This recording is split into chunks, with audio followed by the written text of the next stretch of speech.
y les doy la bienvenida a todos al simposio de SOCBA, la Sociedad de Obstetricia y Ginecología de la provincia de Buenos Aires. Particularmente me siento con un gran placer que la sociedad de la especialidad que yo elegí hace ya unos cuantos años esté acá presente en nuestras jornadas de la Sociedad Argentina de Sexualidad Humana. Yo soy Adriel Hudson, no me presenté, perdón. Soy tocoginecólogo, médico interno del Hospital Ramos Mejía, miembro de la comisión directiva de la Sociedad Argentina de Sexualidad Humana y parte un poco de la organización de esta jornada. Así que, como les decía, particularmente un placer muy particular del hecho de que la especialidad que yo elegí hace unos años esté ya acá adentro, dentro de ver la sexualidad humana como parte integral que es realmente de todos nosotros, y que no es solamente lo que nos enseñaron en el pregrado, un aspecto, la sexualidad como solamente el aspecto reproductivo, ¿sí? Y fundamentalmente tratar hoy como temario dentro del simposio estas nuevas realidades, o en realidad no tan nuevas, más vistas quizás, que se dan en conjunto con los avances tecnológicos, y las nuevas parejas o formas de familia que podemos encontrar en nuestra sociedad hoy en día. Me contradije, no son nuevas, son más vistas ahora, siempre existieron, más ocultas sin duda. Y también el otro aspecto muy importante dentro de nuestra patología, que el hecho de que la sexualidad esté más a flor de piel, la mujer esté más empoderada y todo, encaremos quizás con más profundidad problemas muy difíciles a veces de resolver, o quizás eran difíciles porque no la encarábamos mucho, que son todos los problemas de algias, de dolores pelvianos y genitales que afectan la sexualidad. Lo que muestra que entramos en un concepto más integral de que la sexualidad, tratar de comprender que la sexualidad es parte integral de la vida del ser humano y de las mujeres, que es lo que nos toca a nosotros aprender. Así que muchas gracias a la sociedad de estar presente en nuestras jornadas, y le doy el pase a la doctora Vilata, que es quien va a coordinar el simposio, sin antes dejar de presentar que la doctora es médica tocoginecóloga, especialista, consultora en ginecología, ha sido presidenta de la APEC y de SOCBA. Actualmente es miembro de la comisión directiva y del comité científico de la Sociedad de Obstetricia y Ginecología de la provincia de Buenos Aires. Así que le doy el paso a Diana, y a los disertantes. Ante todo, gracias Adriel por el contacto de estos días, me fue muy útil. Estuvimos en contacto y me aclaraste algunas cosas de la parte técnica y la mecánica. Y en definitiva también mi misión es agradecer en nombre de mi sociedad esta invitación que realmente nos honra, que va a ser sin duda una apertura para otros encuentros, y que, como vos dijiste, son temas no nuevos. Lo que es nuevo es la mirada que les estamos dando y la inclusión. Nosotros vemos que cuando hay un tema de estos, en nuestros congresos, en nuestras reuniones, realmente tienen una aceptación realmente extraordinaria. Eso muestra la actualidad y la necesidad de esta, digamos, actualización.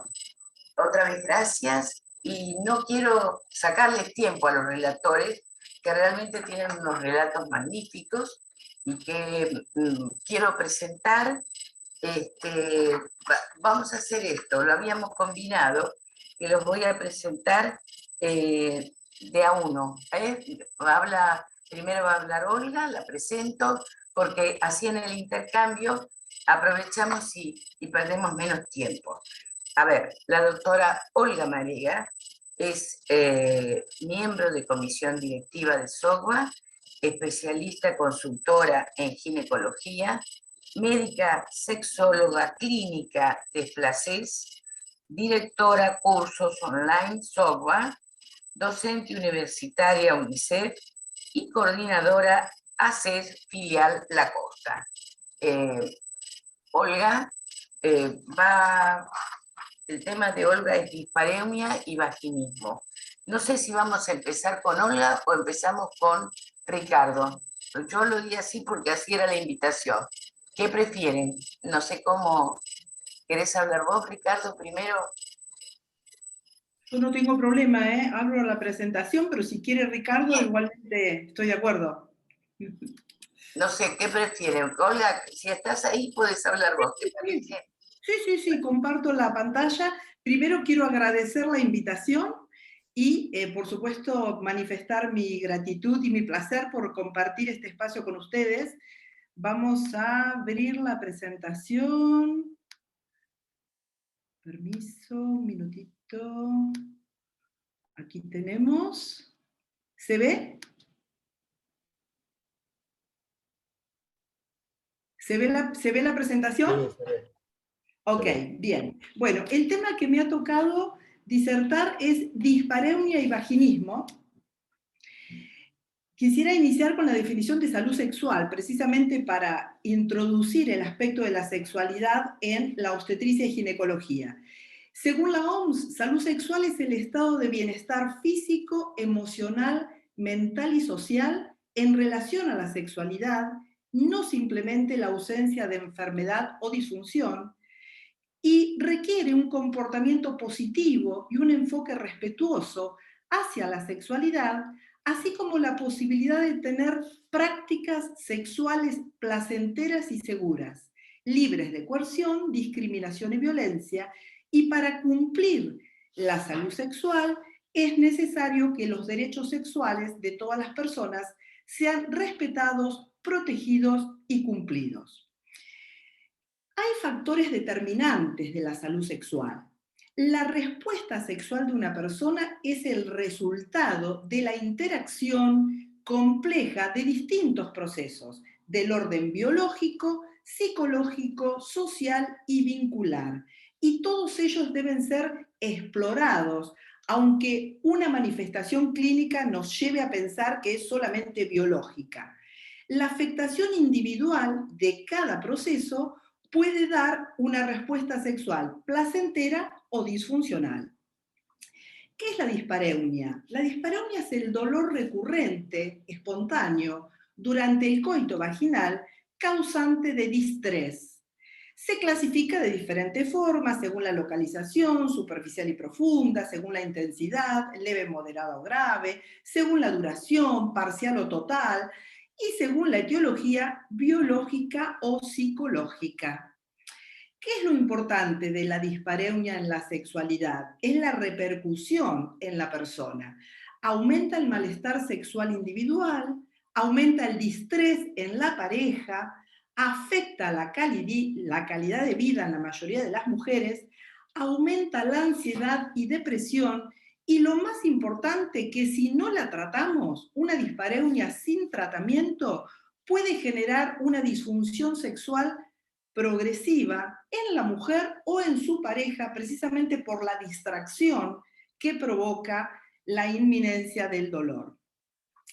Etiologías diversas. Yo me voy a referir a las primeras nada más. El resto, algunas de ellas las va a nombrar otro colega de la exposición.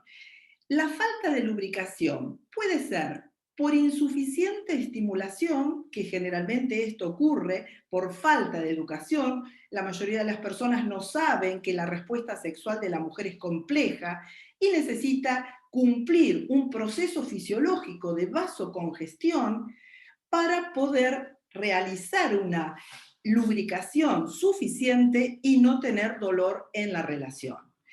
Y también la falta de lubricación puede ser de causa hormonal después de la menopausia, que es lo causante en el síndrome genitourinario de la menopausia, que antes se lo llamaba atrofia vaginal o genital.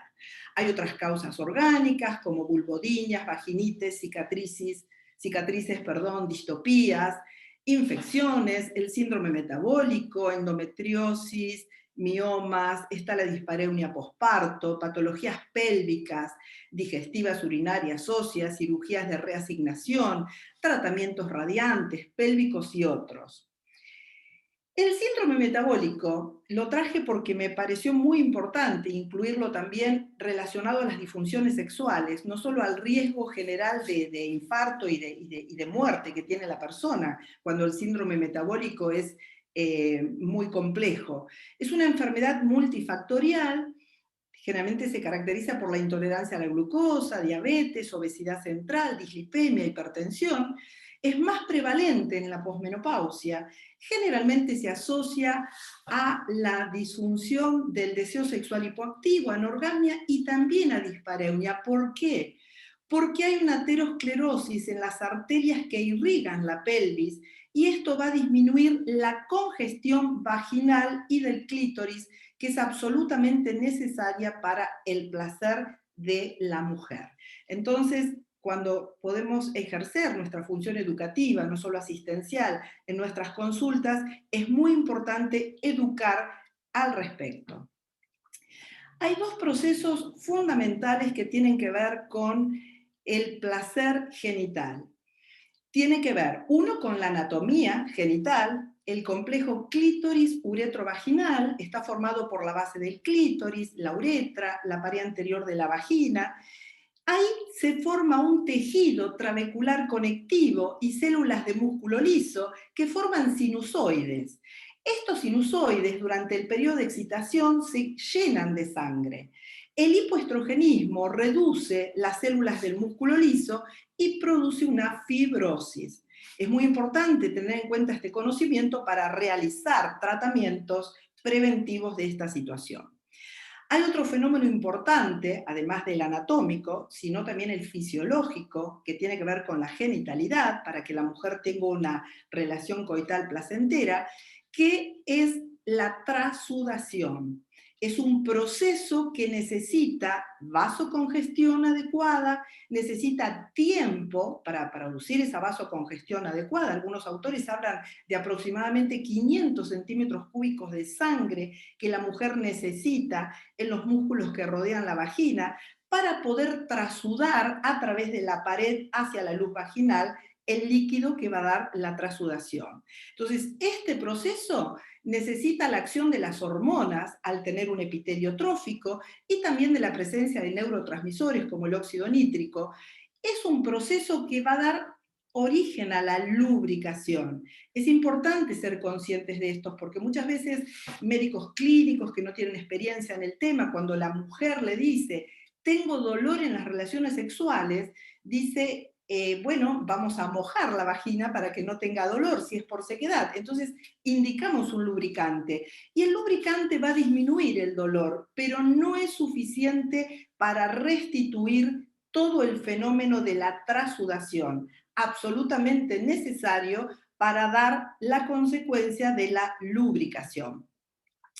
Acá tenemos una imagen del complejo clítoris uretra vaginal. Se ve el clítoris con su glande, cuerpo, capuchón y las cruras, y toda esta zona se tiene que congestionar para que la mujer cumpla el proceso de la trasudación. Con respecto al síndrome genitourinario de la menopausia, anteriormente llamado como atrofia vulvovaginal antes del 2014, es un conjunto de signos y síntomas genitourinarios asociados al hipoestrogenismo. Fíjense ustedes las imágenes, qué diferencia del epitelio con sequedad, sin la acción de los estrógenos, y una mucosa normal. Si hacemos un tratamiento efectivo, podemos recuperar la anatomía y la funcionalidad de esta zona. La consecuencia de este síndrome es la sequedad vaginal, la disfunción orgásmica, la dispareunia y también signos y síntomas urinarios. La acción estrogénica sobre los receptores estrogénicos del aparato genital es fundamental para mantener el grosor del epitelio vaginal, el epitelio plano pluristratificado, el aumento de colágeno, aumenta la elasticidad, aumenta el flujo sanguíneo, el pH óptimo ácido, la macrobiota perdón por el error ortográfico, vaginal normal, la turgencia de la vulva. El trígono vesical, como tiene el mismo origen embriológico que el vaginal, también va a recibir los efectos del estrógeno. Hay un grosor del urotelio, aumenta el colágeno periuretral, aumenta la vascularización. Fíjense que todo esto no lo podemos recuperar en una mujer posmenopáusica solo indicando un lubricante.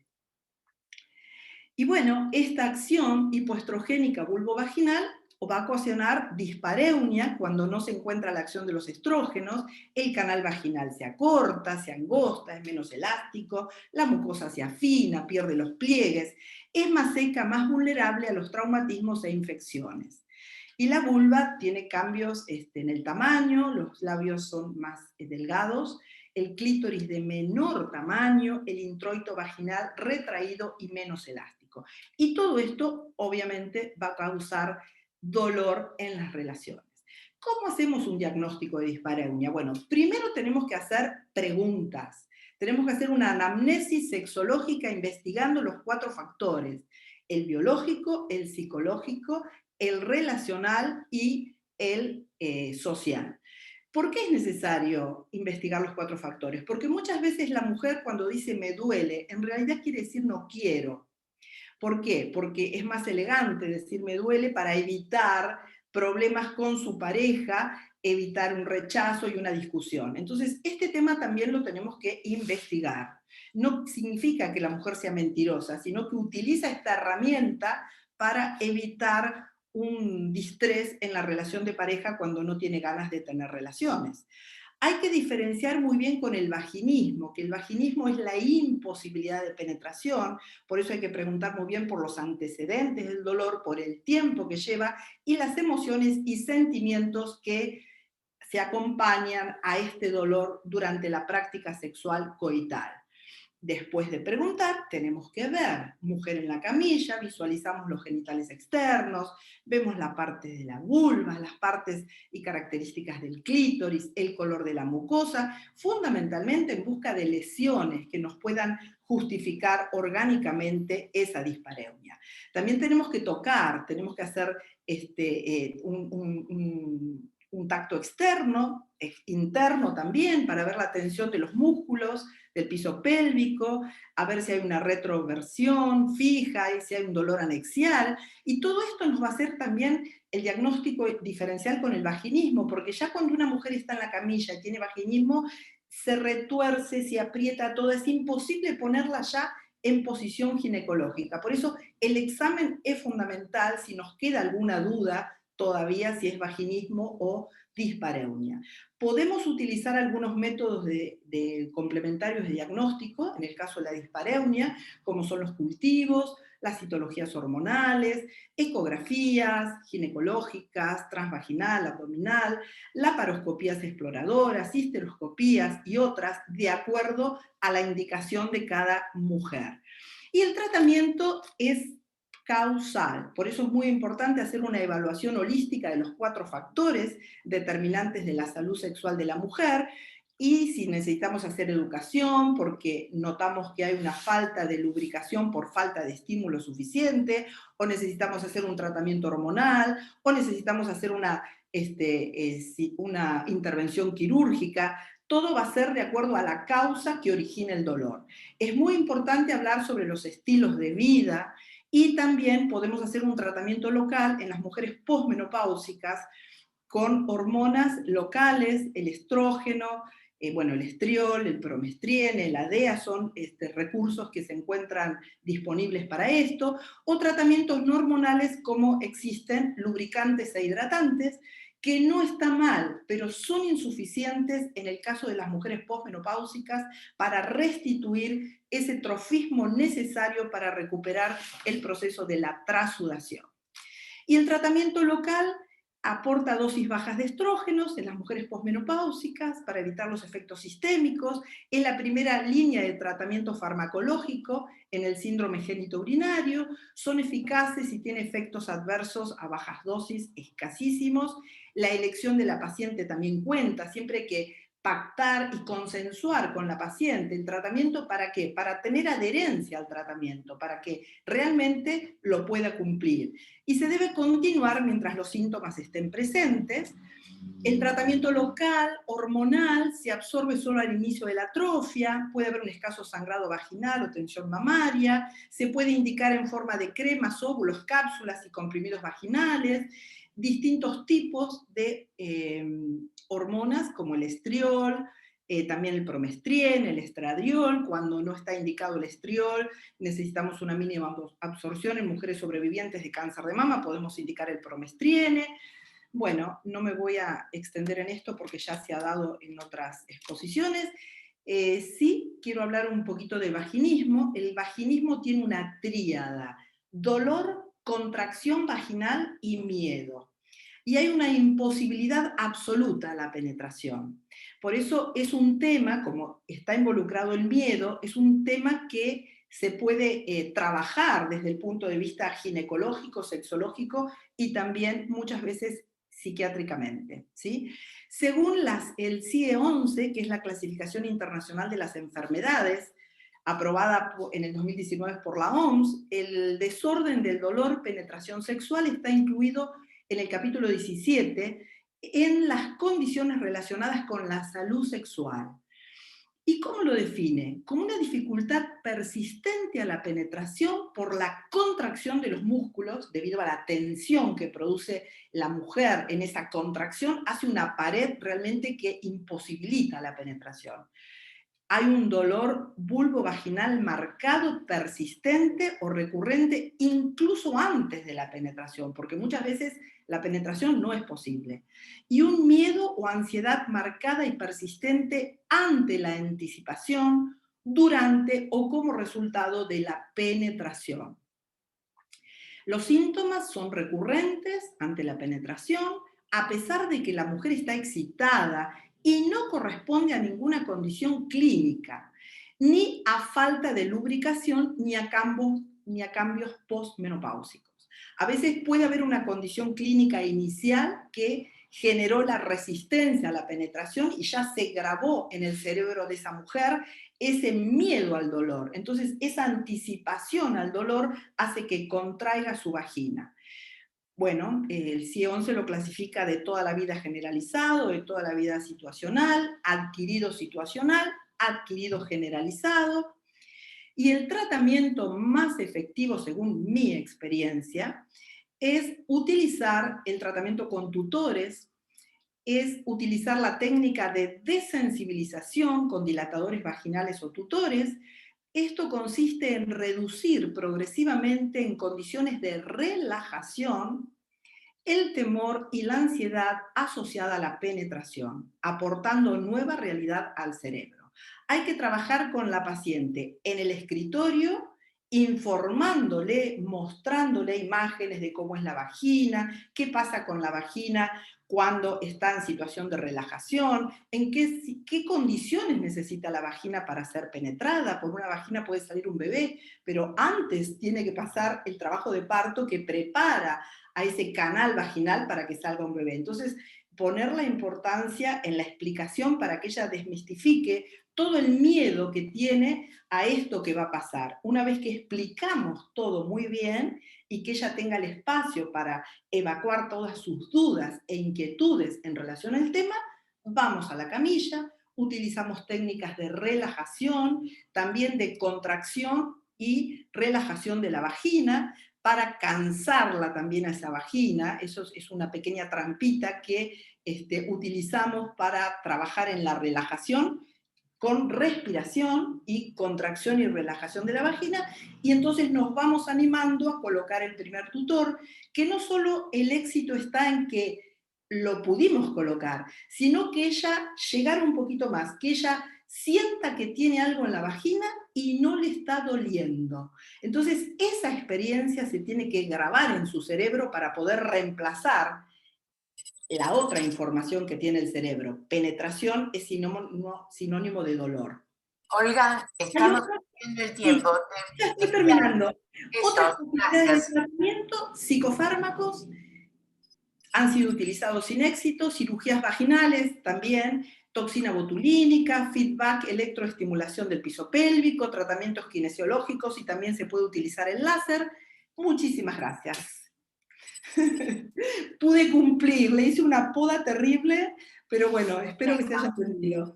Muy lindo. Ahora después vamos a tener una pregunta, porque Sí, ya me entró, por eso vamos a tratar de tener tiempo. Compartir. Así que gracias. Voy a ver. Ya alguien manejó el tema de dejar de compartir, ¿no? Porque no quiero tocar nada por temor a salir. Sí, está bien. Voy a presentar al próximo disertante, que es el doctor Ricardo Foderé, que nos va a hablar de fertilización asistida en diversidad sexual. Lo quiero presentar como especialista en medicina reproductiva y ginecólogo y obstétrica, miembro del Comité Científico de SOGUA, director médico de Procrearte Olavarría y exdirector del curso SOGUA de capacitación integral en pacientes, comunidades gays y lesbianas y diversidad sexual.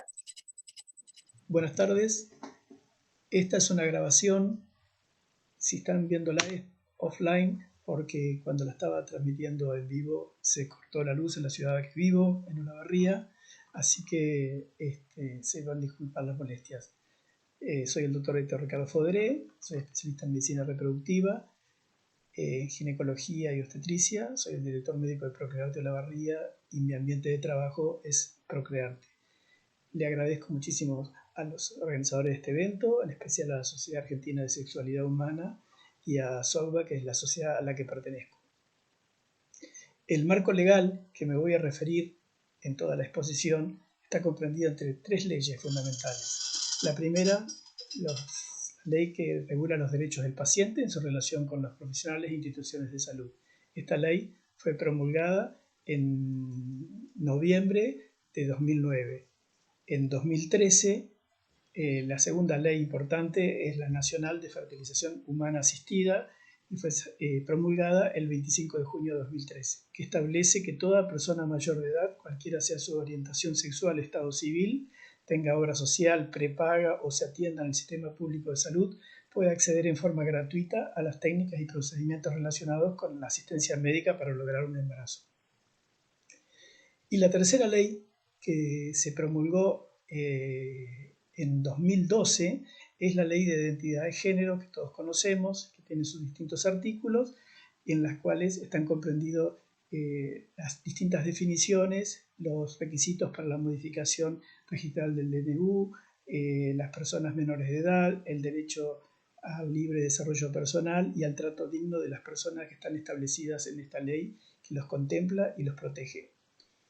La fertilización humana asistida, en su artículo 8 de la ley argentina, establece que los servicios de guarda de gametos o de tejidos reproductivos, según la mejor tecnología disponible y habilitada para tal fin por la autoridad de aplicación, para aquellas personas, incluso menores de 18 años, que aún no queriendo llevar adelante la inmediata consecución de un embarazo por problemas de salud o por tratamientos médicos o intervenciones quirúrgicas, puedan verse comprometida su capacidad de procrear en el futuro. Por lo tanto, está contemplado la guarda de gametos y de tejidos reproductivos y, por ende, la fertilización humana asistida. La terminología que utilizo en esta exposición es la misma que utilizamos todos, la más actual, y me voy a eximir de explicar cada una de ellas. En fertilidad, en diversidad, hay que considerar 2 aspectos importantes: la preservación de la fertilidad y la fertilidad por sí mismo. Y en la diversidad tenemos que tener en cuenta que atendemos pacientes medicados, hormonizados, podemos atender pacientes operados con gonadectomía, o sea, con la extirpación del ovario o de los testículos, con faloplastias, con mastectomías, con histerectomías, y que algunas de ellas, por supuesto, van a impedir la consecución de un embarazo. Y también atendemos pacientes sin tratamiento. La preservación es aquella que realizamos conservando ovocitos, tejidos ováricos, semen o embriones. Y de acuerdo a la etapa de la vida del paciente o de la paciente, puede ser la etapa prepuberal, fundamentalmente tejido ovárico en las mujeres, y en los testículos es experimental y hasta ahora no ha sido efectivo en la conservación de tejido testicular para preservar. En cambio, en la etapa postpuberal podemos preservar los ovocitos, el tejido ovárico, el semen o los embriones que se consigan luego de un tratamiento. La hormonización masculina, ya hubo un simposio que trató este tema con mucha profundidad y muy completo, así que me voy a eximir de hablar de ellos. Básicamente, en la hormonización masculina se utiliza la testosterona y en la etapa prepuberal se utilizan los análogos de la GnRH para evitar los cambios de desarrollo puberales y los caracteres sexuales secundarios. En la hormonización femenina esto también se puede utilizar, y en la hormonización, como ya lo explicaron muy bien los profesionales que me antecedieron, se basan básicamente en el estradiol y en antiandrógenos. Entonces, en preservación, refiriéndonos a los ovocitos, tenemos que entender que esto requiere una hiperestimulación ovárica controlada con el objetivo de recuperar la mayor cantidad de ovocitos maduros en metafase 2 que son viables para ser fertilizados in vitro con cualquiera de las técnicas que se utilizan en el laboratorio. Esto requiere el uso de gonadotrofinas para estimular el crecimiento folicular, agonistas, antagonistas, sobre todo de la LH, para evitar que algunos de estos ovocitos maduren antes y se produzca la ovulación anticipada, y hormonas como el estradiol que utilizamos para la preparación endometrial, y si vamos a transferir embriones, por supuesto, después la progesterona. Esto va a requerir una punción ovocitaria, y la criopreservación de los ovocitos se realiza en el laboratorio para una posterior fertilización in vitro o un ICSI. El semen que se puede utilizar en estos casos para fertilizarlos pueden ser semen propio de la pareja o de banco. Y la preparación endometrial con ciclos estimulados siempre va a requerir estrógenos y progesterona secuencial, y luego la transferencia embrionaria. En la preservación de semen se requiere que esta muestra sea entregada por masturbación. No todos los pacientes lo consiguen o lo desean o lo aceptan. Por lo tanto, hay pacientes o en los que están imposibilitados por cuestiones neurológicas, se utiliza la eyaculación asistida con electroestimulación. También existe la posibilidad de recuperar espermatozoides del epidídimo o del conducto deferente con las distintas técnicas o la biopsia testicular. Todo este material es elaborado y procesado en el laboratorio y conservado en viales, y puse esto que es importante tener en cuenta porque muchas veces hay pacientes que han guardado semen en un solo vial, y una vez que se descongela se tiene que aprovechar todo ese vial para el procedimiento que se va a realizar. Entonces, la criopreservación de espermatozoides en semen va a ser utilizada de acuerdo a la muestra que se guardó en inseminaciones intrauterinas o en fertilización asistida de alta complejidad. Los deseos de paternidad o de maternidad en los hombres transgéneros, un estudio belga demostró que el 54% de estos pacientes tuvieron deseos de paternidad, y el 34% hubiera conservado ovocitos de ser posible en el caso de hombres transgénero. En Alemania se publicó un trabajo en el que 76% de los hombres y de las mujeres transgénero pensaron en preservar la fertilidad antes del tratamiento trans. ¿Lo realizaron quiénes? El 9% de las mujeres trans y solo el 3% de los hombres trans. Los deseos futuros de fertilidad en los adolescentes, en estos casos, es del 50%. En este caso no hay diferencias con los adolescentes cis. Y la fertilidad en mujeres transgénero, aquí abajo están las bibliografías a las que me refería, el deseo de maternidad es de 45 a 70%, esto difiere según los autores, aproximadamente la mitad prefiere la adopción, y en Alemania, sobre 73 mujeres trans de 41 años y 24 meses de tratamiento hormonal, solo el 9% había realizado procedimientos de criopreservación, pero el 69% tenía deseos de maternidad y el 11% lo realizó con gametas propias. O sea que hay una baja frecuencia y esto está en discusión con respecto a la fertilidad en las consultas iniciales, que ya lo vamos a ver al final de la charla. O sea que hay menor porcentaje de deseo de fertilidad en el momento de iniciar una terapia hormonal de afirmación de género, sobre todo en los pacientes más jóvenes. Y los fracasos en la fertilidad va a depender precisamente de esto, del desconocimiento, del cambio de deseo. El futuro es incierto para muchos de estos pacientes y la imposibilidad de criopreservar la fertilidad previo a la hormonización, porque en el futuro este tratamiento puede generar imposibilidad de conseguir gametos propios. Todos estos trabajos son bastante recientes y no hay una gran casuística de trabajos que traten esta problemática de la fertilidad con grandes series de pacientes. En este se evaluaron 28 mujeres que solicitaron la criopreservación y el semen de estas mujeres trans se vio que había en los que nunca habían utilizado tratamiento de hormonización diferencias en cuanto al porcentaje de la motilidad y la concentración eran bastante similares, pero sí empeoraba en aquellos que estaban bajo tratamiento y que lo habían suspendido y en otros muchos resultados de mal pronóstico en los pacientes que estaban bajo tratamiento de hormonización. Por lo tanto, la hormonización durante el tratamiento afecta la fertilidad. Esto no quiere decir que sea definitiva, ni tampoco que sea un método anticonceptivo. El semen en las mujeres trans, comparado con hombres sanos, analizando la concentración y la movilidad, sin tratamiento de hormonización, es prácticamente similar a los hombres cis. Pero cuando suspende la hormonización, si la estaban realizando, hay menor concentración y movilidad, pero sí son viables. En general, las muestras sirven. Y con tratamiento hay menor concentración y menor movilidad. Y puede ser negativo el tratamiento por la baja calidad de la muestra. Este trabajo lo que demuestra es cómo se recuperan la movilidad y la motilidad en pacientes que estaban hormonizados luego de suspender el tratamiento. Lo mismo, este es un trabajo bastante reciente y se muestra en 2020 un trabajo en el que muestra que la oligospermia, o sea, el volumen de semen y de espermatozoide es menor en mujeres trans que respecto a los hombres cis. Y la astenosospermia, que es la motilidad, también prácticamente el doble. Y la azospermia se encontraba en un porcentaje bastante importante de pacientes con tratamiento con respecto a los hombres cis. De todas maneras, en este trabajo se analiza también otras variables como la edad y el tabaco, que son deleterios para los gametos.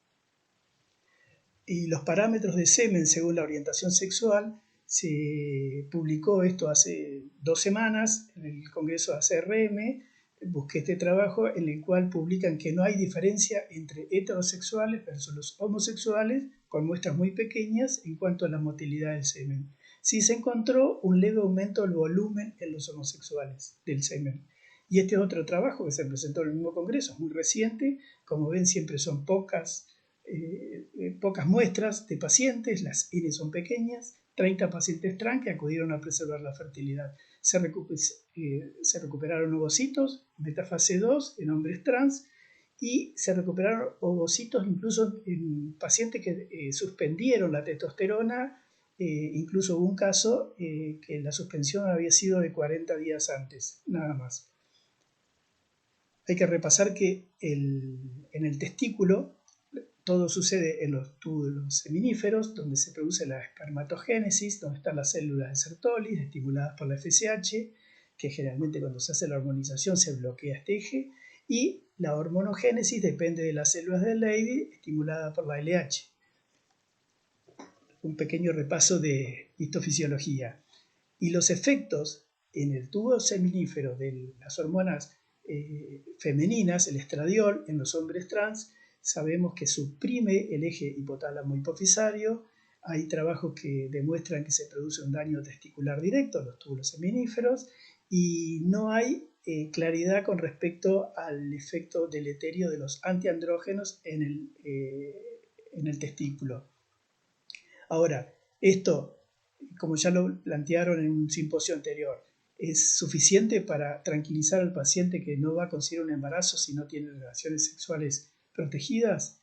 el semen puede ser viable, o sea que puede ocurrir un embarazo no deseado con coito vaginal con una mujer.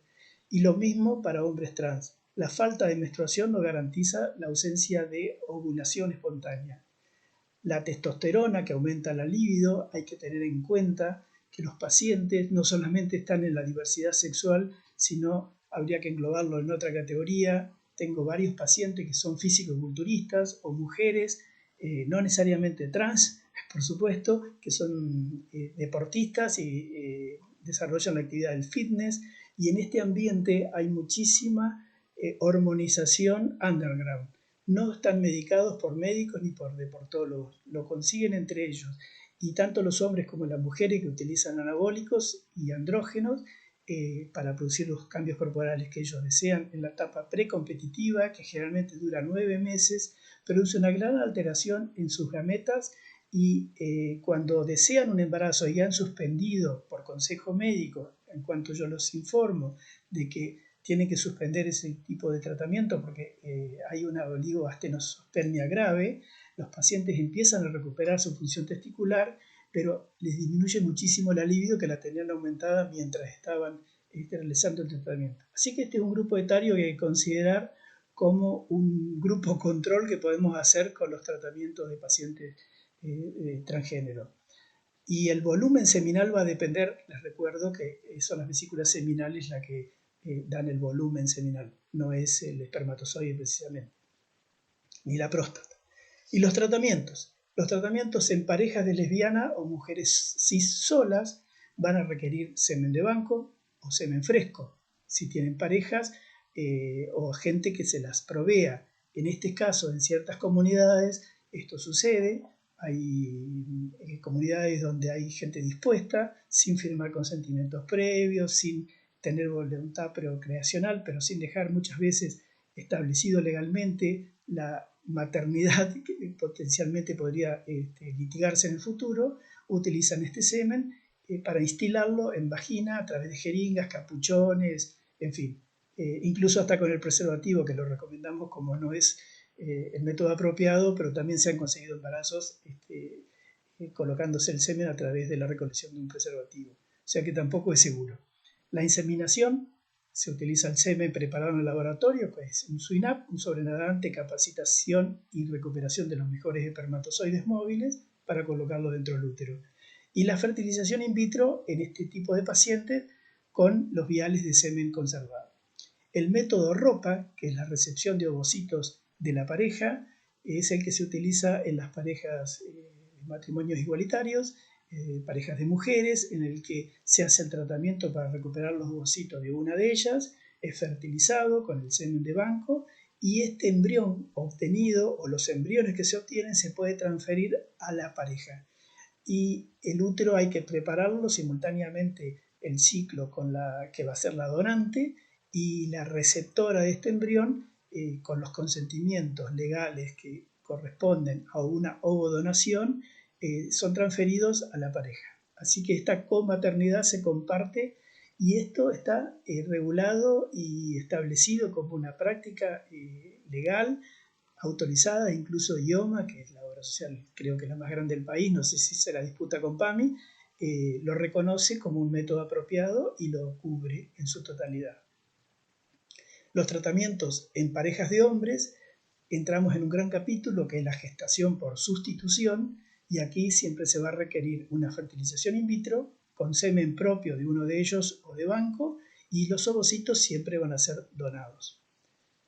La gestación por sustitución es una técnica de reproducción médicamente asistida. La gestante no aporta material genético y se lleva adelante un embarazo con un embrión de los futuros progenitores y o de terceras personas donantes de gametos.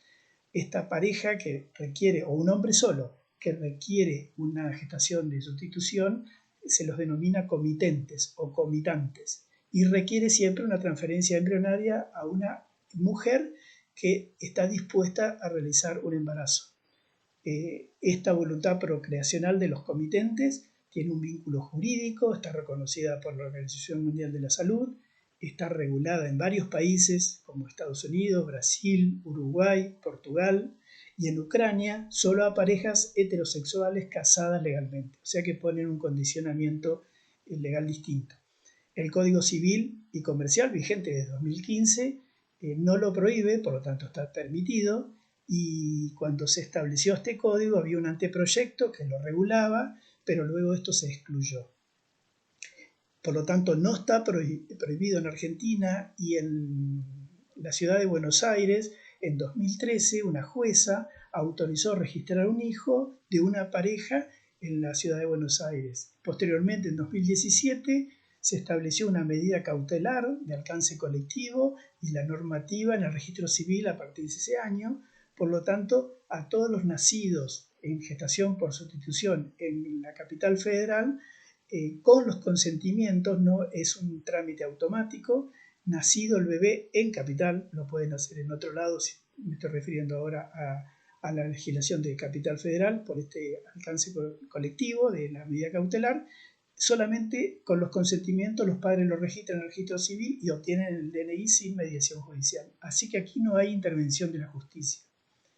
En cambio, en el resto del país, en general todas las provincias se regula la justicia por ese anteproyecto que en realidad después se retiró, en el cual se requiere una autorización judicial, como lo preveía, y se requiere solicitar el permiso judicial antes del tratamiento o durante el tratamiento. Y la tercera posibilidad es la rectificación de la partida de nacimiento. Es más engorroso y es posible realizarlo, pero con trámites más complejos. La gestación por sustitución está prohibido en algunos países como Francia, Alemania o España, mencionar los más relevantes, y está permitido sin compensación a la gestante en Canadá, en Grecia y en Reino Unido. Y con compensación, o sea, se le abona a la gestante en Estados Unidos, en México y en Ucrania. Y en estos países hay agencias que se encargan de todo el tramiterío y de conseguir la gestante. No está prohibido en Argentina, en Bélgica y en Holanda, y en la India, que no estaba prohibido, ahora está prohibido para extranjeros. Por eso muchos hombres o parejas recurrían a la India y ahora no lo hacen más. Debe mediar razones médicas y o de género, debe ser un acto solidario, altruista, sin fines de lucro, y los comitentes deben presentar a la gestante a partir de un vínculo de amistad o familiar. O sea, lo deben conseguir, de no mediar una agencia en los países donde esto está regulado de esa manera, deben conseguirlo los comitentes a la paciente que va a aportar el embarazo. Las clínicas en general no intermedian ni sugieren gestantes, las debe aportar, como ya les dije, los comitentes. Hay criterios de inclusión, en general son los consentimientos, y la gestante debe tener plena capacidad civil, haber dado a luz una vez al menos un hijo propio, no debe aportar las gametas, y SAMER recomienda, que es la Sociedad Argentina de Medicina de la Reproducción, no haberse sometido a más de 2 procedimientos, y tampoco no debe superar los 45 años de edad. Y la gestación por sustitución, de los criterios de inclusión de los comitentes, imagínense todas las condiciones que deben presentar, pero en general no deben ser capaces, civiles, al menos uno debe aportar las gametas propias, salvo razones médicas que justifiquen la imposibilidad de aportarlos. Deben tener una razón médica para justificar que tiene imposibilidad de gestar y o llevar a término un embarazo por razones de salud, sexo o género, identidad de género u orientación sexual. Y hay pacientes que refieren que no tienen deseo, no tienen ganas de llevar un embarazo. Esta es una zona gris y difícil de llevar adelante, y generalmente se los desalienta, pero no se les puede prohibir que justifiquen este método como una indicación médica. Por supuesto, el asesoramiento jurídico. El tratamiento médico, en realidad, y el equipo interdisciplinario, el equipo de salud que trabaja en esto, que trabajamos en esto, es lo más fácil, es lo más sencillo, y es lo que hacemos habitualmente con cualquier gestante en la cual contamos con gametos para fertilizar. Lo más importante es el asesoramiento psicológico y legal de la pareja de comitentes y de la paciente altruista o solidaria que va a prestar su útero, porque esto es lo determinante y lo más importante. La terapia psicológica o la terapia familiar debe estar integrada y bien instrumentada.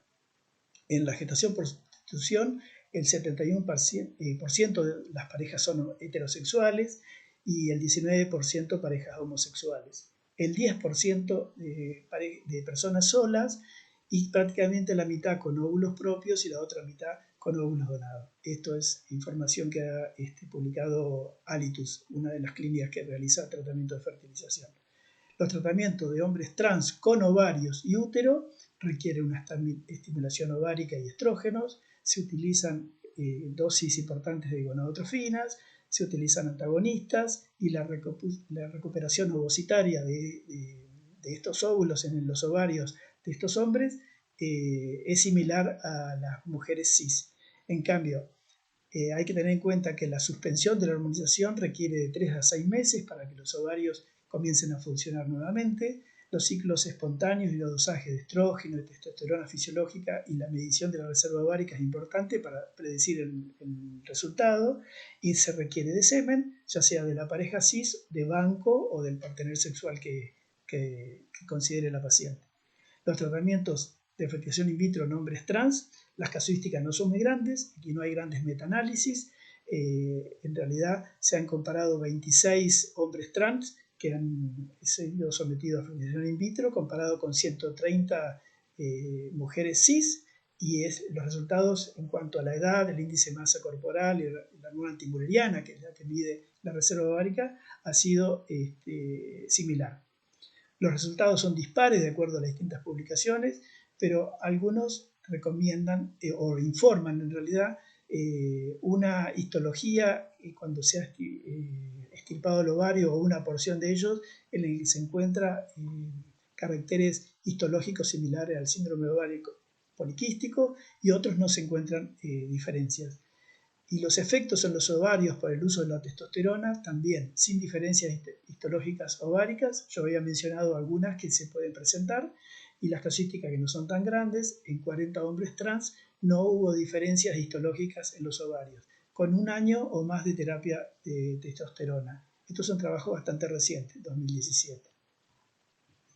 Y los tratamientos de hombres trans con reafirmación genital que han sufrido o se han sometido a histerectomía previa, el trasplante uterino es una opción, por ahora sigue siendo experimental, y el trasplante se utiliza de donante vivo o cadavérico, y hay que tener en cuenta que una vez que se realiza el trasplante requiere inmunosupresión para que no haya rechazo, y una vez que se consigue el embarazo hay que extirpar el útero, o sea que un solo intento es posible con ese útero. Los tratamientos mujeres trans requieren una suspensión de la hormonización por 3 a 6 meses, y el semen puede ser propio, por masturbación o por las técnicas de aspiración o de biopsia testicular. Los tratamientos mujeres trans con reafirmación genital que han sido orquiectomizados requieren semen de banco. Y que debemos considerar con todo este abanico de posibilidades. Varias publicaciones y los pacientes en sus manifestaciones, ahora con las redes sociales, en los blogs que ellos transmiten sus experiencias, coinciden. Hay mucha información sobre hormonización. Hay un apuro tanto del paciente y muchas veces de los profesionales en iniciar la hormonización. Hay poca información sobre la preservación de la fertilidad.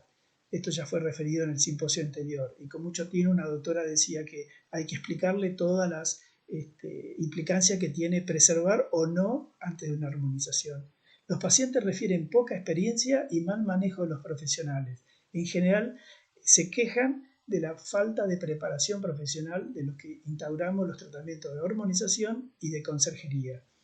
Por lo tanto, hay mucha autoinformación. Obviamente en esta época es fácil conseguirla. Las clínicas con programas de fertilidad van en aumento.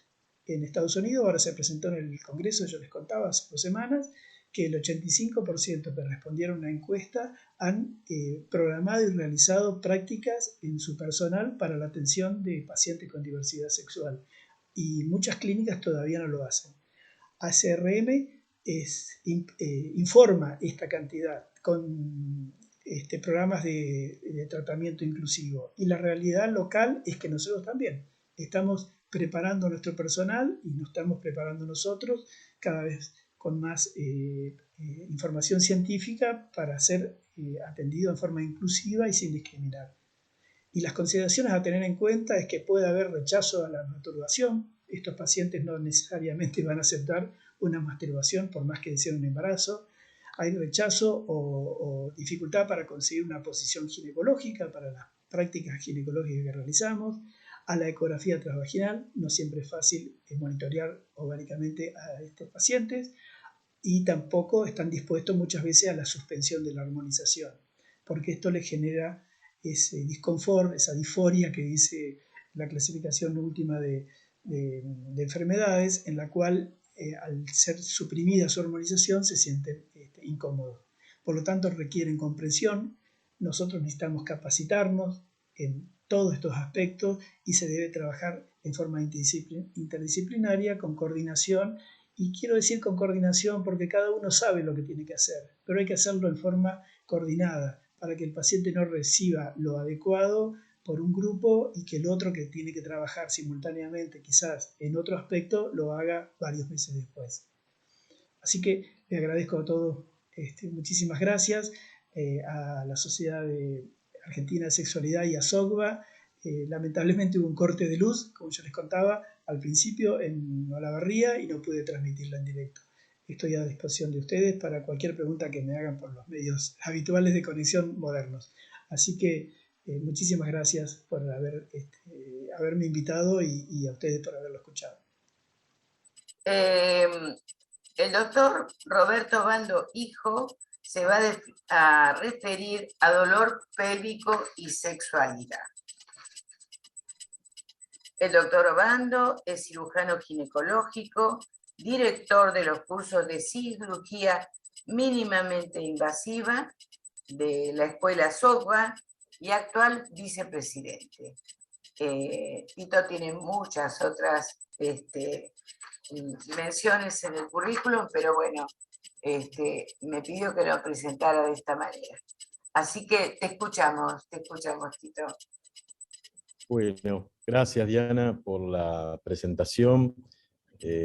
Gracias Adriel por la organización. Nos contactamos hace ya unos días, estuvimos en un grupito. Gracias Olga también por ser nuestro vínculo con la sociedad.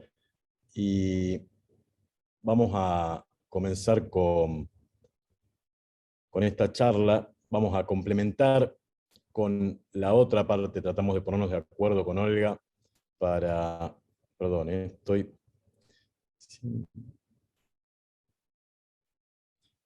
Ahí vamos, a ver. Mientras presenta Doc, comento Sí. que acá me acabo de contactar con Ricardo que se cortó la luz en Olavarría. Así. Así que esperemos ver si puede retomar después cuando concluya usted. Bien, bueno, esperemos que se pueda solucionar. Bueno, y ustedes me escuchan bien, ¿no? Perfecto. Bueno, entonces vamos a comenzar con nuestra charla sobre dolor pelviano crónico y sexualidad, un pariente cercano a la charla de la doctora Olga, pero ya vamos a ver que tiene algunas diferencias. Cuando hablamos de dolor pelviano, nos referimos a dos tipos de dolor, ¿sí? Mayormente, principalmente a dismenorrea y a dispareunia intracoital profunda. La dismenorrea es cuando el dolor solo aparece durante los días de menstruación, o es un dolor semejante, puede no estar durante la menstruación, pero es un dolor semejante al de la menstruación. Y la dispareunia intracoital profunda es cuando el dolor aparece con la penetración profunda y permanece luego de una relación sexual. El dolor pelviano puede deberse a múltiples causas de origen endouterino o pelviano. Aquí vemos un video con una de ellas, ¿sí? Que es una histeroscopía, el estudio de la cavidad uterina, donde encontramos un mioma submucoso, que bien puede ser origen de un trastorno doloroso de la pelvis, similar a lo que nombrábamos hoy como dismenorrea. Alteraciones endometriales, funcionales, nos estamos refiriendo, o pueden ser orgánicas también, como las hiperplasias, secuelas de enfermedad inflamatoria pélvica también nos puede dar dolor, malformaciones uterinas también, y sobre todo nuestra conocida endometriosis, sobre todo en los últimos años, que ha tomado un papel preponderante en este rol de nuestro dolor pelviano crónico, y sobre todo en la dispareunia profunda intracoital, ¿sí? Bueno, ahí estamos viendo el desarrollo de una histeroscopía con la resección de un mioma submucoso, un gran mioma, que lógicamente a nuestra paciente le provocaba tantas contracciones que imagínense que pudimos seccionarlo a la mitad, un mioma de 4 centímetros, y extraerlo con 2 centímetros de diámetro por ese canal cervical que estaba dilatado de todas las contracciones que tenía esta señora, ¿no? Por supuesto. Se puede deber a contracciones uterinas o a irritación peritoneal, nuestro dolor pelviano, pero debemos tener claro esto de que si duele no es normal, ¿sí? Yo creo que esto es lo más importante que nos debemos llevar. Y con respecto a esto, hacemos mención a esto de la nueva actual visibilidad del dolor pélvico, cuántos grupos hay, bueno, en nuestro caso, en nuestro país son las endohermanas, las endoguerreras de cada provincia, que hacen visible este dolor, cansadas de que por años fuesen tratadas como sin restándole importancia a su dolor, o tratándolas de locas porque tenían dolor con las relaciones o todo el tiempo, ¿sí? Como podemos verlo, puede llegar a ser continuo. Esto realmente es un paso muy importante, tal es así que en este momento tenemos una ley provincial de endometriosis, y esto hace que pueda haber más posibilidades de tratamiento al visibilizarlo como una enfermedad, ¿sí? El dolor pelviano siempre se opera, ¿no? Muchas veces es consecuencia de alteraciones hormonales, como podemos ver en esta imagen, con esta ecografía transvaginal, con un endometrio engrosado, consecuentemente endometriales con posible tratamiento médico, generalmente hormonal. Muchas veces le damos 1 o 2 ciclos de gestágenos o incluso anticonceptivos, y nuestras pacientes recuperan, estabilizan ese endometrio y nuestro dolor pelviano cede, así de sencillo. Siempre ginecológico tampoco, puede ser neurológico, puede ser traumatológico. Ahí vemos una resonancia de columna con un aplastamiento vertebral, puede ser una hernia de disco, puede comprimir nervios, que den dolor pélvico. Si bien no es lo más común, hay que investigar todo esto para evitar tratamientos innecesarios, ¿sí? O pérdidas de tiempo. Puede ser urológico también. Aquí vemos un urograma excretor, esto hay que pensarlo, ¿sí? Si uno no lo piensa, no lo encuentra. La posibilidad de que nuestra paciente tenga un dolor pélvico por un cálculo, por una arenilla, incluso hasta algo tan sencillo como una infección urinaria, ¿sí? ¿Cómo hacemos para realizar nuestro diagnóstico? Primero, fundamental, Olga ya habló de esto, el examen físico por palpación de los puntos dolorosos. Para esto realizamos seguramente un tacto vaginal también, buscando el lugar donde nuestra paciente nos dice que le duele. La ecografía endovaginal, buscando signos directos e indirectos de posibles patologías. Aquí estamos viendo un útero con esa línea endometrial en una resonancia magnética.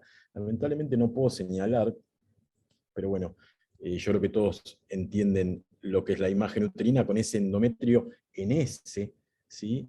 Que esto es un símbolo de ese pliegue uterino, ¿sí? Tan característico de nuestra endometriosis, y detrás de él, entre el gel endorrectal y endovaginal, que se puede apreciar bien blanco, vemos un nódulo del tabique recto vaginal, ¿sí? Que lógicamente transforma a nuestra paciente en una paciente muy sintomática. Muchas veces son mínimas las alteraciones en las imágenes, por lo que debemos informar de todos los detalles clínicos, todo lo que nosotros sabemos, enviarle una carta a nuestro radiólogo, que debe estar capacitado en este tipo de enfermedades, por supuesto, tener un buen equipo y estar bien informado de qué es lo que queremos buscar. Debemos saber que la dismenorrea, mayormente, esto es muy importante, responde bien al tratamiento médico cuando no hay causas evidentes en los estudios por imagen. Por ejemplo, si va como nuestra paciente que tiene un mioma submucoso, el tratamiento médico no va a responder. Pero cuando hay ausencia de imágenes en los estudios radiológicos, si nuestra paciente tiene dismenorrea, siempre hay que intentar tratamiento médico porque habitualmente tiene muy buena respuesta. Y por otro lado, la dispareunia intra y poscoital profunda responde muy mal al tratamiento médico y casi siempre requiere tratamiento quirúrgico. Esto es importante conocerlo. ¿De qué manera abordamos el tratamiento quirúrgico? Bueno, fundamental un correcto diálogo con el paciente, sobre todo cuando pensamos en endometriosis, explicando las posibilidades de éxito en cuanto a síntomas se refiere y posibilidades de recurrencia, porque la endometriosis es una enfermedad, como ya sabemos, muy recurrente, ¿sí? Y no siempre podemos realizar una cirugía completa, porque debemos poner en la balanza la salud de nuestra paciente y la enfermedad que estamos tratando. Y en tercer lugar, también ponemos en la balanza la reproducción de nuestra paciente a futuro.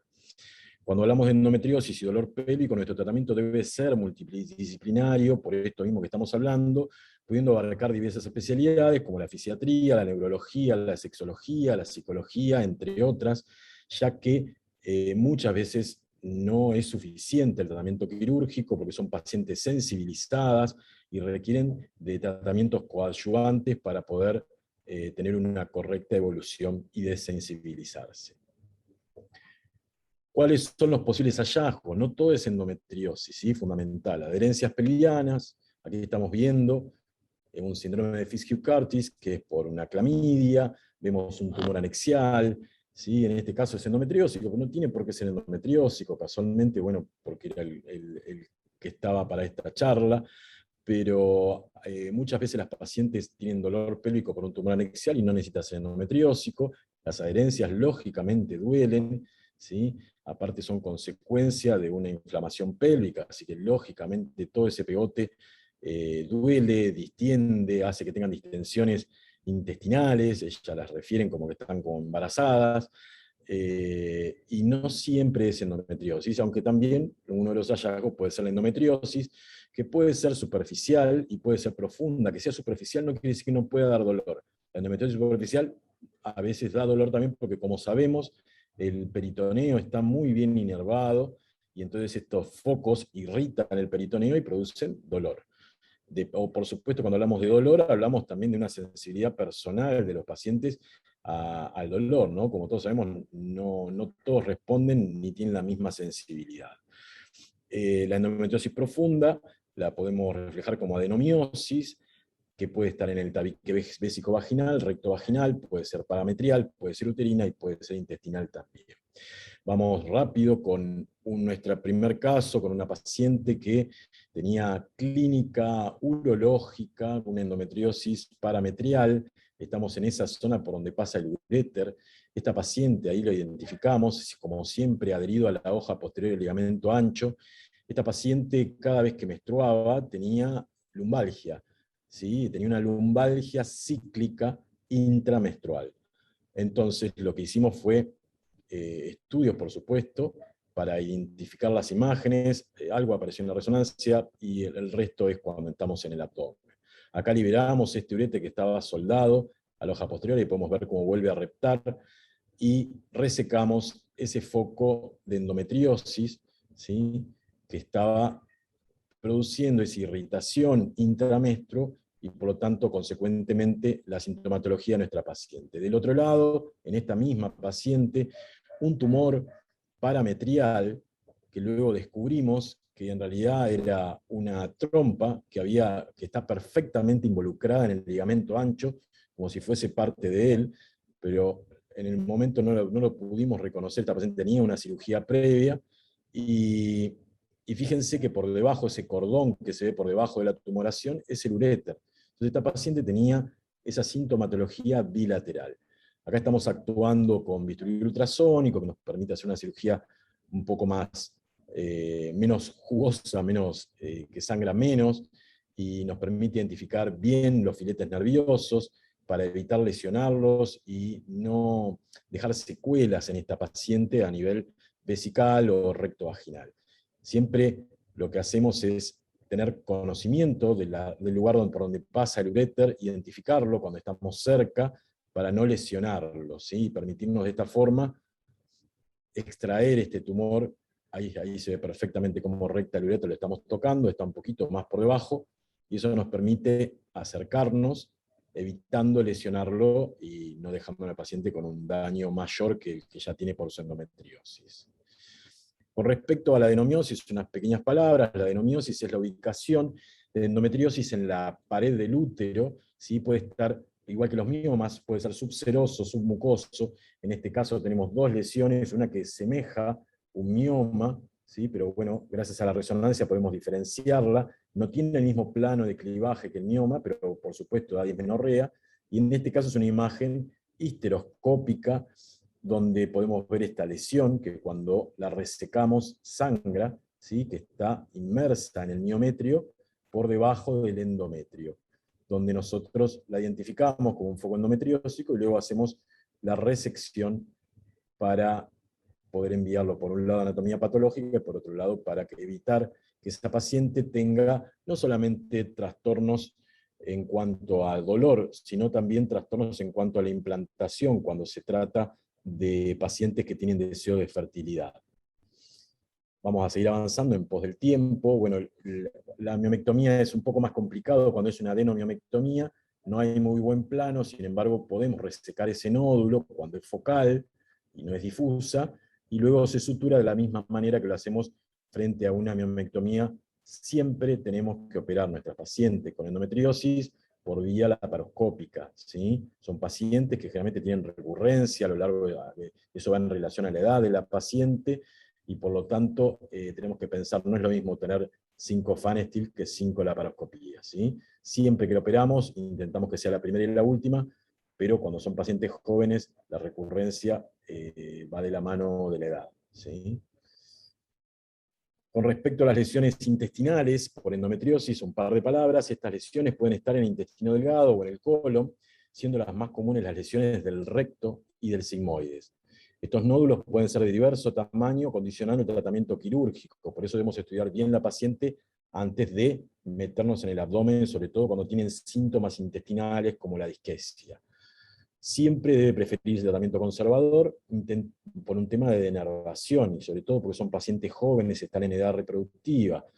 Siempre tratamiento conservador, intentando resecar el nódulo y evitando grandes resecciones colónicas. Como podemos ver aquí, primero se intenta lo que se llama el shaving, el afeitado del nódulo. Cuando esto no es posible porque invade la muscular, lo que se hace es una resección discoide, solo de una porción de ese intestino, un disquito, resecando ese nódulo, y cuando ya el nódulo ocupa más de 2/3 de la luz, hacer un discoide implica una estenosis, por lo tanto ahí ya hay que hacer una resección segmentaria, como podemos ver debajo, ¿sí? Resección anastomosis con todas las consecuentes lesiones neurológicas del colon y del plexo simpático pélvico, ¿sí? La evolución de los síntomas y la posibilidad recidiva va a depender del hallazgo, del tipo de tratamiento, de la experiencia del cirujano y de la edad de la paciente y deseo de reproducción. Ante la presencia de dolor pélvico, siempre hay que intentar primero tratamiento médico, descartar causas no orgánicas, y una vez establecido el diagnóstico quirúrgico, dialogar con el paciente acerca de posibilidades de curación y tasa de recidiva de acuerdo a la patología sospechada. El tratamiento médico no debería demorar más de 3 ciclos, esto es muy importante para descartar su efectividad. Si luego de 3 ciclos de tratamiento médico la paciente no se encuentra sin dolor, hay que pensar en avanzar hacia otro tipo de tratamiento. No hay que obsesionarse con el tratamiento médico y por supuesto tampoco con el quirúrgico. Así que bueno, les doy nuevamente las gracias por la invitación a disertar para esto tan orgánico, y les dejo por supuesto mis contactos para los que quieran seguir aprendiendo.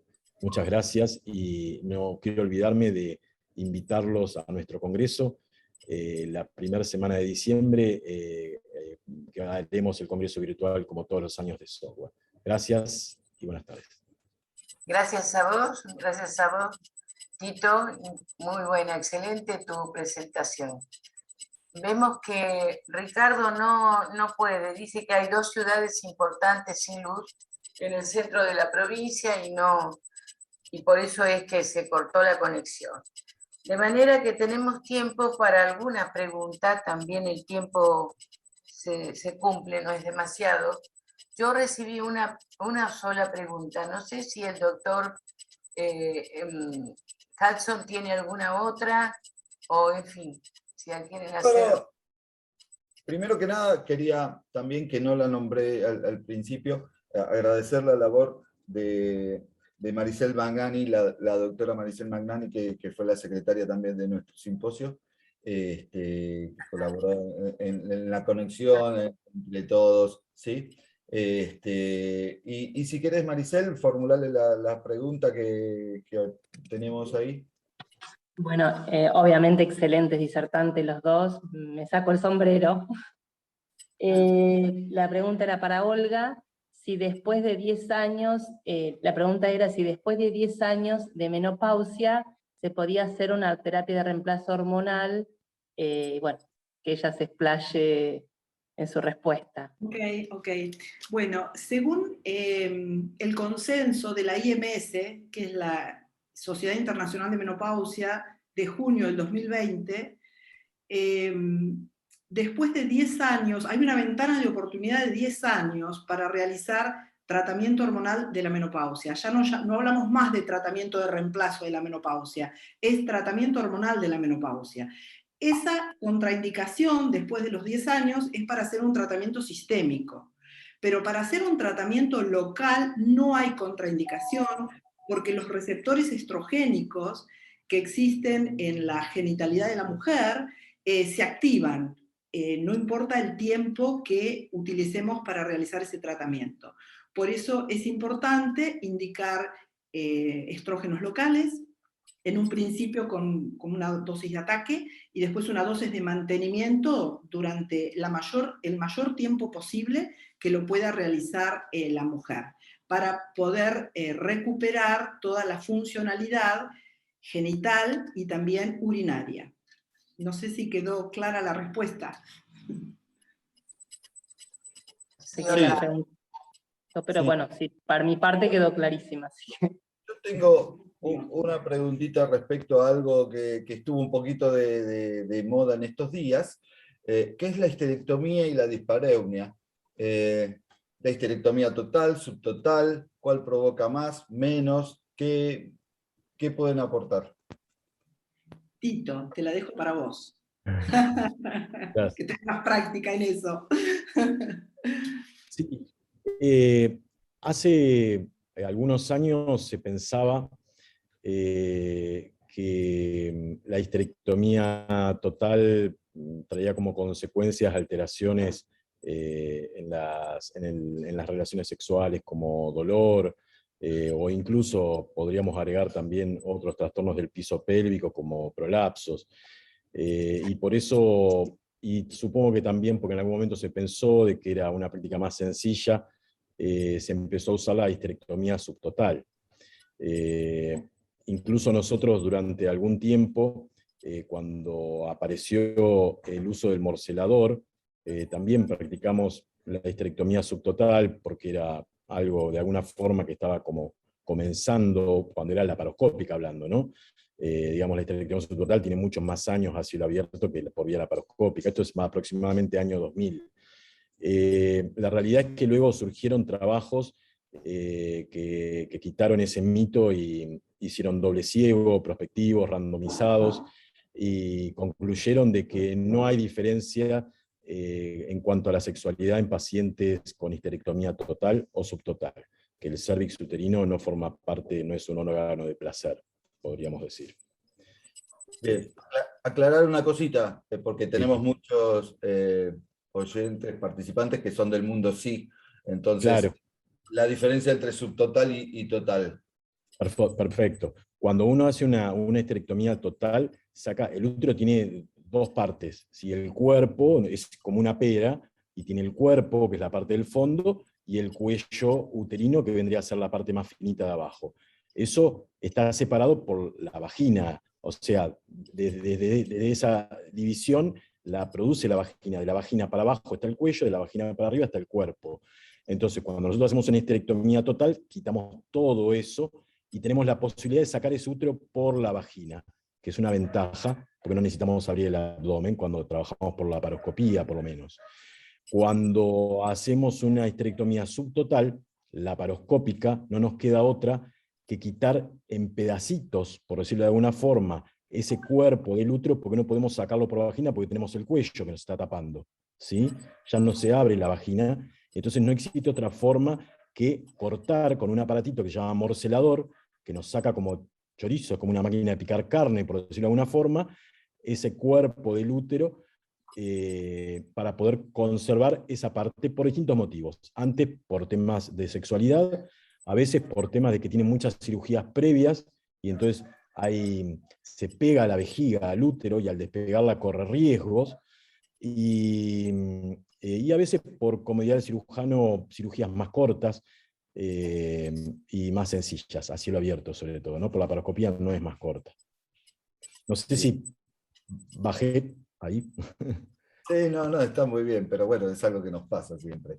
Sí, Bueno, queda clarísimo la interrelación que tenemos entre la ginecología, la tocoginecología y la sexología, y la falta que tenemos los dos, de un lado y la necesidad de estar conectados, ¿no es cierto? No hace falta tampoco pretender que los médicos se conformen todos en sexólogos y habiliten, pero sí que puedan tener el trabajo conjunto entre el sexólogo, la sexóloga y el ginecólogo, ginecóloga. De la misma manera que aquellos sexólogos que vienen del mundo sí, hay que tenerlo en cuenta que muchas veces no pasa todo por la psiquis, sino que también hay que descartar siempre lo orgánico. Y la evaluación médica siempre tiene que estar incluida, ¿no es cierto? Totalmente de acuerdo. Todo es importante. A nosotros nos encanta participar de este tipo de eventos porque la verdad que nos da una cuota de sensibilidad que no tenemos y la verdad que es más que necesaria. Así que muy buenas tus palabras, Adriel. Bueno, entregamos un ratito antes. Lamentablemente, bueno, parece que la tormenta afectó mucho Olavarría y parece que otra ciudad también. Nos perdimos la charla, nos quedó con más ganas todavía porque nos dio la introducción el chiquitito para darnos más ganas. Así que veremos cómo lo podemos satisfacer o será en una próxima oportunidad. Así que, bueno, los despido a todos, dándole las gracias y las felicitaciones por lo bueno de las disertaciones. Una vez más, gracias por la invitación y el inconveniente del doctor Fodere, que era excelente. Su charla va a ser la excusa para un nuevo encuentro, tanto sea en SAS como en SOPA. Así que está pendiente. También agradecer el esfuerzo del doctor, que pobre no lo pudo terminar de exponer, ¿no es cierto? Porque también hay que preparar toda una charla, reducirla, los tiempos que disponíamos y todo. Así que doble agradecimiento y bueno, que sigan la interconectividad. Excelente, excelente, excelente. Gracias a ustedes, felicitaciones, gracias. Un saludo a todos. Saludos.